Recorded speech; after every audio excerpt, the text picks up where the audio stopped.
인도네시아는 1997년 10월 31일 1차 IMF 협의서에 서명을 함으로써 IMF로부터 달러 자금을 지원받기로 결정하게 됩니다. 그렇게 IMF의 구조조정이 시작됐지만 첫 단추부터 삐걱거리기 시작하죠. 첫 시작은 IMF가 요구했던 16개 금융기관의 폐쇄에서부터 시작됐습니다. IMF는 부실 금융기관들을 폐쇄하면 남아있는 금융기관들의 신용도가 회복되면서 인도네시아 경제의 신뢰도가 높아질 것이라고 생각했고, 이렇게 신뢰도가 높아지면 나갔던 달러들이 다시 들어올 것이라고 생각했습니다. 그런데 예상치 못한 문제가 발생합니다.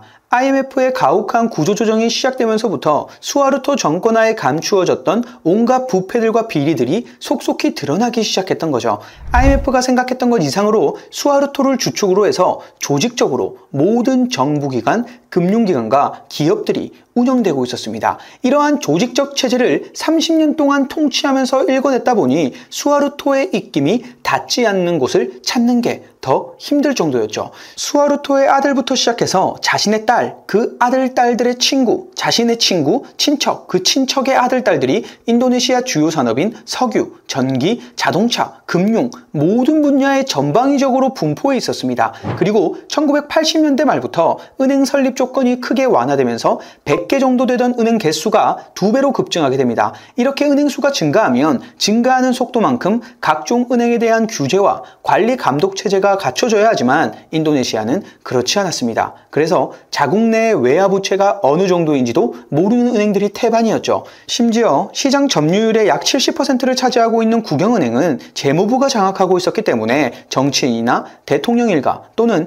재무부 관리가 전화를 하면 은행가들은 수익성이 없을 것으로 판단되는 프로젝트에 대해서도 대출을 해줘야 한다는 압박을 느낄 수밖에 없었습니다. 그리고 대출 상환이 의문시될 때는 그 문제를 감추려고 했죠. 은행들은 수하르토 일가들이 설립한 그룹을 위해 그냥 봉사를 하는 겁니다. 만약 수하르토 아들의 그룹 계열사가 자금 여력이 부족하다? 그럼 은행들이 무리를 해서라도 해외에서 고금리로 돈을 빌려 추가 대출을 해줬습니다. 자본주의 시스템에서 가장 중요한 효율적인 신용 배분이 이루어지지 않은 전형적인 케이스라고 볼 수 있죠. 외환위기 이전부터 완벽한 중앙 통제 방식의 신용 배분이 이루어졌던 겁니다. 그래서 이미 인도네시아는 회계상에는 잡히지 않는 잠재적 부실 대출이 상당히 존재했었던 거죠. 그리고 인도네시아의 자본주의 역사는 그리 오래되지 않았습니다. 인도네시아 국민들은 너무나 당연히 은행에다가 자신의 돈을 저축해 놓겠죠. 그런데 인도네시아 역사상 단 한 번도 은행이 폐쇄된 적이 없는데 은행을 폐쇄한답니다. 그리고 이와 함께 인도네시아 정부가 국민들이 예금한 돈은 2천만 루피아까지 보호한다고 발표하면서 국민들이 패닉 상태에 빠져 발생할 수 있는 뱅크런을 사전에 방지하고자 했지만, 이런 위험한 상황에서 어떤 국민이 그 말을 믿을까요? 시중의 유동성을 공급하는 핵심적인 주체들이 부실한 상태에서 그중 몇몇 은행들은 폐쇄한답니다. 이런 상황에 시중에 돈이 원활하게 흐르겠습니까? 돈을 뿌리는 금융기관이 부실화된다는 의미는 경제 전체에 엄청난 패닉을 가져옵니다. 당시 인도네시아 국민들 95% 이상이 특정 은행과 거래를 하며 자신의 돈을 예금한 상태일 건데, 혹시나 내 돈이 있는 은행이 망하면 어떻게 되겠습니까? 내 통장에 찍혀있는 돈은 그냥 숫자일 뿐인 겁니다.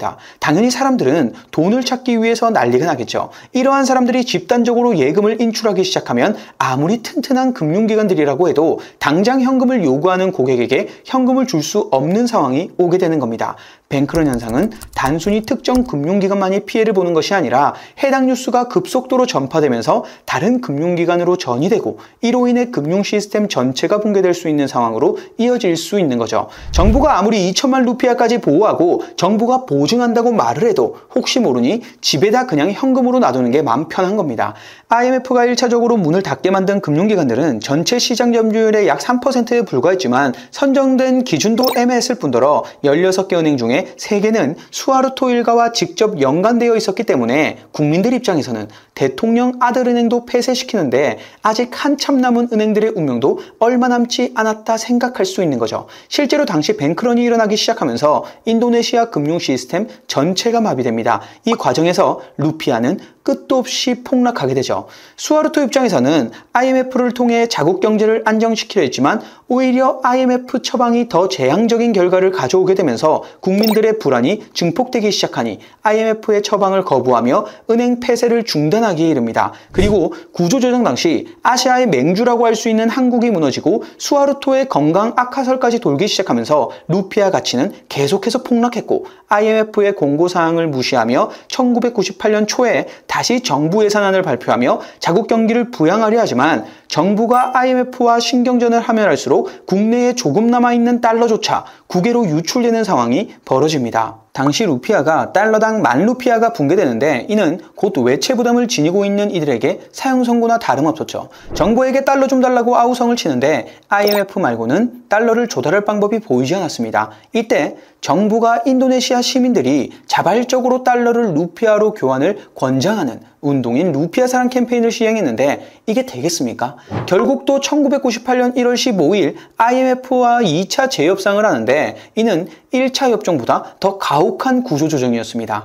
그리고 1월 20일 날 32년 동안 장기 집권한 것도 모자라 7년 임기의 대통령직의 수하르토가 출마를 선언합니다. 그리고 연임에 성공하게 되죠.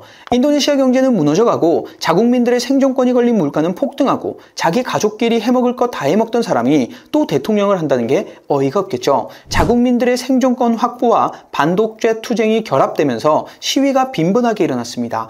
IMF도 인도네시아가 협력하지 않는다며 달러 지원을 중단한다는 말까지 하는데 이때 루피아는 17,000까지 하락합니다. 이러다 4월에 또다시 IMF와 협상을 합니다. 그리고 3차 협상이 타결되는데 이 3차 협상이 수하르토의 마지막 협상이었습니다. 수하르토 정부가 달러 지원을 받기 위해 휘발유, 등유, 전기료, 교통용업에 대한 정부 보조금 지급을 5월 5일부로 중단하게 되는데 보조금 중단은 말 그대로 모든 물가가 폭등한다는 의미이기도 합니다.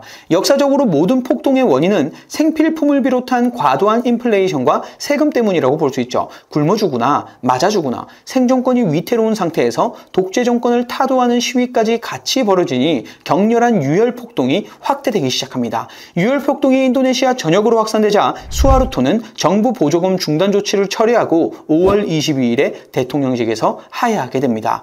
누가 인도네시아에서 수하르토를 내쫓았나요? 바로 외국 자본이 인도네시아 경제에 대한 지원과 신뢰를 거둬들임으로써 물러나게 된 겁니다. 초기에 외환위기에 대응하지 못하고 IMF와 지속적으로 신경전만 하다가 결국 시장 변동성을 더 키우게 되는데 그 결과 아시아 외환위기 중 루피아 가치가 가장 심각하게 변동했을 뿐만 아니라 낙폭 또한 엄청났습니다.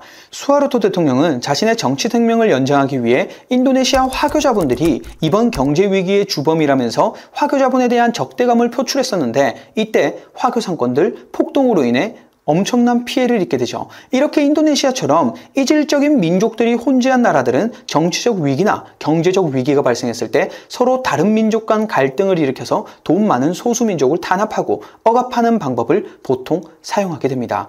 인도네시아도 차라리 말레이시아처럼 외환위기를 극복했으면 어땠을까 하는 아쉬움이 남기도 합니다. 인도네시아는 경제적 혼란뿐만 아니라 정치적 혼란까지 가중되면서 더 급격한 경기 침체를 경험하게 됩니다. 수하르토가 물러나고 당시 부통령이었던 하비비는 다시 외화채무 재조정에 대한 협상을 하고 IMF, ADB, 세계은행에서 추가로 달러 지원을 받기로 하면서 루피아의 계속된 폭락세는 진정되게 됩니다. 당시 아시아 외환위기는 인도네시아에게는 정치와 경제의 근간을 흔드는 사건이었습니다. 외환위기를 계기로 인도네시아 내에서는 모든 분야에서 구조개혁이 실시되고 개편되기 시작합니다. 어떻게 보면 모든 나라의 위기 전개 과정이나 해결 과정이 비슷하게 보이지만 또 다른 시각에서 보면 해당 나라의 경제, 정치, 문화 구조에 따라 진행 과정의 차이가 있다는 걸 확인할 수 있습니다. 그리고 아시안 외환위기로부터 많은 국가들이 공통적으로 깨달은 것은 자국 규모에 맞지 않는 무분별한 외국 자본의 유입은 유출 상황일 때 반드시 큰 부작용을 남긴다는 교훈을 얻게 되죠. 이어지는 내용은 다음 영상을 통해서 알아보겠습니다. 감사합니다.